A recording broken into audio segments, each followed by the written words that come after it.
ये कहानी एक लड़की एमिली के बारे में है। कॉलेज के दिनों में उसने बहुत बड़ा कर्ज ले लिया था जो आज तक नहीं चुका पाई। अब वो फूड डिलीवरी का काम करती है, लेकिन उसे ये नौकरी बिल्कुल पसंद नहीं। हर दिन उसकी कमाई का ज्यादातर हिस्सा कर्ज में चला जाता है। एक दिन उसकी दोस्त कहती है, मैं तेरे लिए अपने ऑफिस में इंटरव्यू लगवा सकती हूँ। एमिली अगले दिन इंटरव्यू देने जाती है, मगर मैनेजर सीधा मना कर देता है। कहता है, तेरा क्रिमिनल रिकॉर्ड है, तुझे नौकरी नहीं मिल सकती। गुस्से में एमिली बाहर निकलती है। तभी एक आदमी उसे एक नंबर देता है और कहता है, बस 1 घंटे का काम है, $200 मिलेंगे, चाहो तो कॉल कर लो। एमिली को शक होता है, इतने पैसे 1 घंटे में? फिर भी वो नंबर पर मैसेज करती है और तुरंत जवाब मिल जाता है। अगले दिन वो एक जगह पहुंचती है जहां और भी लोग मौजूद हैं। यहाँ उसकी मुलाकात होती है यूसुफ से, जो एक बड़ा क्रेडिट कार्ड स्कैमर है। वो सबको समझाता है, हम असली कार्ड डिटेल से फेक कार्ड बनाते हैं, तुम बस जाकर उनसे महंगा सामान खरीदो, माल हमें दो और पैसे ले लो। एमिली पहले तो डर जाती है, अगर पकड़ी गई तो? यूसुफ कहता है, घबराओ मत, तुम्हारे लिए नकली आईडी तैयार है। पैसों की जरूरत में एमिली मान जाती है। अगले दिन वह एक महंगा एलईडी टीवी खरीदती है, जिसकी कीमत लगभग $2000 होती है। काम सफल होता है और यूसुफ उसे $200 देता है। इसके बाद यूसुफ उसे एक और काम ऑफर करता है। अगर यह काम पूरा कर लिया तो $2000 मिलेंगे। वह एमिली को एक अलग फोन देता है ताकि उसका असली नंबर ट्रेस न हो सके।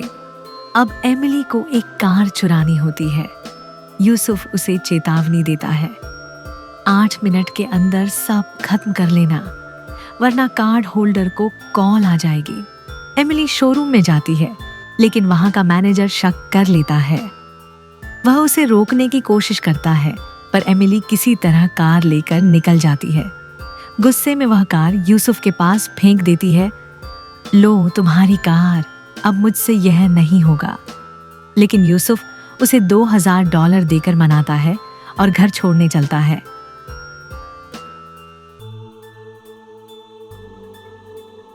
रास्ते में वह एमिली को अपने सपनों का घर दिखाता है। एमिली पूछती है, इतना पैसा कैसे कमाया? यूसुफ कहता है, इस धंधे में पैसे की कोई कमी नहीं। धीरे धीरे एमिली को भी इस धंधे में दिलचस्पी होने लगती है। यूसुफ उसे अपने सीक्रेट रूम में ले जाता है, जहां उसका प्रिंटिंग सेटअप होता है, वही मशीन जिससे नकली कार्ड बनते हैं। वह एमिली को सिखाता है कि कार्ड कैसे बनाए जाते हैं, लेकिन चेतावनी देता है, कभी इन्हें पर्सनल इस्तेमाल में मत लाना। एमिली अब इस काम में एक्सपर्ट हो जाती है। वह खुद कार्ड बनाती है, शॉपिंग करती है और चोरी का माल बेचकर अच्छी कमाई करती है। यूसुफ भी खुश है, तुम तो मुझसे भी तेज निकली। लेकिन कहानी में ट्विस्ट आता है। यूसुफ का एक दोस्त या कजिन एमिली को देखकर शक करता है। उधर एमिली के एक डीलर उसे लूट लेता है। वह उसके सारे पैसे छीनकर भाग जाता है। एमिली बदले में उसे बिजली के झटके से बेहोश कर देती है और अपने पैसे वापस ले लेती है। कुछ समय बाद एमिली और यूसुफ एक पार्टी में एक दूसरे से अपने प्यार का इजहार करते हैं। फिर यूसुफ उसे अपने सपनों के घर में ले जाता है और अपनी माँ से मिलवाता है। लेकिन तभी उसका कजिन शिकायत करता है, एमिली ने गलती कर दी है, उसने एक ही दुकान से बार बार खरीदारी की। अब सीसीटीवी फुटेज से हम पकड़े जा सकते हैं। यूसुफ एमिली को समझाता है, इतना सब कर लिया, अब छोड़ दो, मेरे पास पहले से बहुत पैसा है, मैं ये शहर छोड़ दूंगा, तुम्हारे साथ नई जिंदगी शुरू करूंगा। लेकिन जब दोनों पैसे लेने पहुंचते हैं तो पता चलता है कि यूसुफ का कजिन सब पैसे लेकर भाग गया है। एमिली जिद करती है, हमें अपने पैसे वापस लेने होंगे। यूसुफ डरता है, वो बहुत खतरनाक है। फिर भी दोनों उसके घर जाते हैं। वहां एमिली चालाकी से अंदर जाती है और यूसुफ का कजिन उन पर हमला करता है। झगड़े में एमिली उसे चाकू से घायल करती है और पूछती है, पैसे कहाँ हैं? वह डर कर कहता है, फ्रिज में। एमिली पैसे निकालती है और यूसुफ को लेकर भागने लगती है, लेकिन तभी पुलिस पहुंच जाती है क्योंकि यूसुफ के कजिन ने पुलिस को फोन कर दिया था। एमिली को समझ आता है कि अब बचने का एक ही रास्ता है, भाग जाना। वह यूसुफ को वहीं छोड़कर सारे पैसे लेकर भाग जाती है। पुलिस यूसुफ को गिरफ्तार कर लेती है, लेकिन एमिली कहीं नहीं मिलती।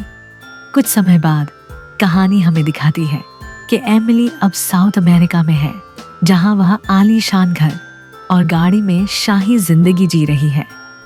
वह अब दूसरों को वही स्कैम सिखा रही है जो कभी यूसुफ ने उसे सिखाया था। और इसी के साथ कहानी खत्म होती है।